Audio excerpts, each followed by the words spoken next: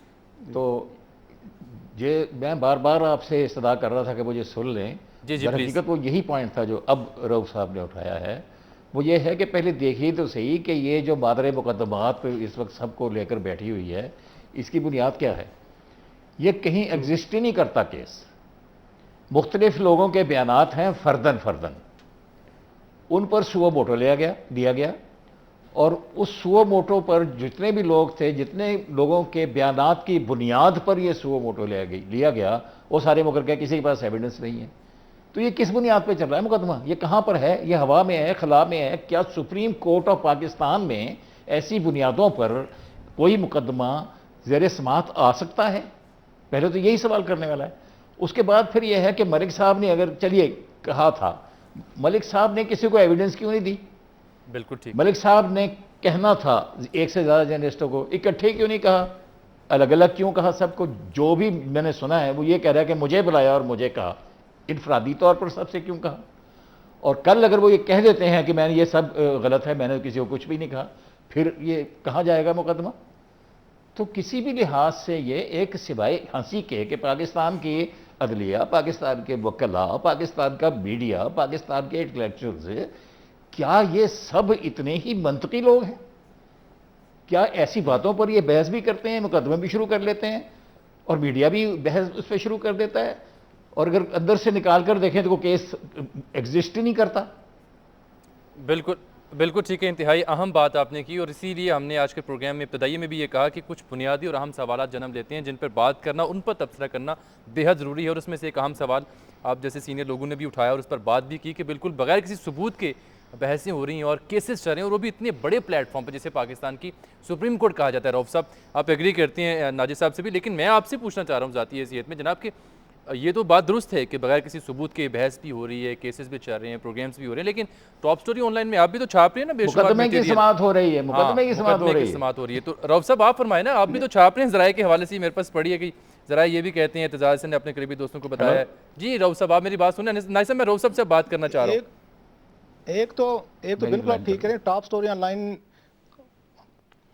On line پہ جو بھی آرٹیکل جو سٹوری میں نے چھاپی ہے موسٹلی تو کورٹ پروسیڈنگ پہ ہیں, اور پلس ایک ہم نے آپ کہہ سکتے ہیں کمپریہنسو سٹوری چھاپی تھی جب پورا اس میں ایک تو کریڈٹ ملنا چاہیے ہارون رشید صاحب کو جو کالم نگار ہیں, کہ پہلے وہ میرا خیال ہے کالم نگار تھے جنہوں نے 5-6 دن پہلے کہہ دیا تھا کہ چیف جسٹس کے بیٹے پہ بہت ساری چیزیں آنے والے. سو سٹوری اگر کسی نے بریک کی ہے تو ہارون رشید صاحب نے کی ہے. پھر اس کے بعد یہ شاہین صبائی صاحب کا نیٹ پہ انٹرویو آیا, انصار عباسی صاحب کا کالم آیا, اور کچھ لوگوں کا آنا پڑا. تو اس پہ ایک میں نے اوورآل آپ کہہ سکتے انالیسس کیا, اور میری یہ فائنڈنگ تھی یا میرا ایک اس پہ یہ کنکلوژن تھا کہ بہت جلد یہاں چیف جسٹس آف پاکستان کے بیٹے کے خلاف سکینڈل لینڈ کرنے والا ہے. اور اسی سے یہ رات کو ہماری سٹوری چھپی ہے تو صبح کے قریب آپ دیکھ سکتے ہیں کہ صبح موٹو ہو چکا تھا, اور اس کے بعد پروسیڈنگ شروع. ایک جو امپورٹنٹ چیز ہے اس میں جو میں کہوں گا وہ یہ ہے, جو مجھے لگتا ہے کہ یہ چیف جسٹس صاحب کو کچھ ان کے دوستوں نے یہ ایڈوائز کیا, وہ جو ایویڈنسز دیکھ کے آئے تھے وہاں ملک ریاض کے پاس, اور ملک ریاض نے میں کہوں گا انہوں نے بڑا خوبصورتی سے استعمال کیا ہے پاکستانی میڈیا کو, کہ انہوں نے کسی کو ایک وہاں پہ کاغذ کا ٹکڑا بھی نہیں دیا. اس کے باوجود انہوں نے اپنی مرضی کی تمام خبریں بھی لگوائیں, اپنی مرضی کے انہوں نے پروگرام بھی چلوائے, انہوں نے چیف جسٹس کو ڈیفیم کرنا تھا وہ بھی کیا, اور جتنا بڑا سکینڈل وہ بنا سکتے تھے انہوں نے بنایا. اور مجھے حیرانی یہ ہے کہ اس میں بڑے بڑے جرنلسٹ ہیں, انہوں نے ان سے کاغذ انہوں نے کاغذ کا ٹکڑا ہی نہیں لیا, جو کہ میرا خیال ہے کہ انہیں لینے چاہیے تھے. اور ملک ریاض صاحب نے گیم پلان جو کیا تھا, اور جس طرح کو انہوں نے پہلے اگر ارسلان کو ٹریپ کیا, اس کے بعد میڈیا کو ٹریپ کیا. اور میرا سوال آج کل اپنے دوستوں سے اسلام آباد میں یہی بحث رہتی ہے کہ اگر ملک صاحب جا کے کورٹ کے آگے یہ کہہ دیتے ہیں بھائی ان سے میری ملاقاتیں ہوئی ہیں, مجھ سے لوگ ملتے رہتے ہیں اور میں نے کسی کو کچھ نہیں دکھایا, میرے پاس کوئی ایویڈنس نہیں ہے, تو پھر یہ سارا کچھ یہ سکینڈل جو بنایا گیا ہے چیف جسٹس پہ ان کے بیٹے پہ, اس کا کیا فیوچر ہوگا؟ یہ ہوا یہ تھوڑا سا جامی صاحب ایک چھوٹی سی بات,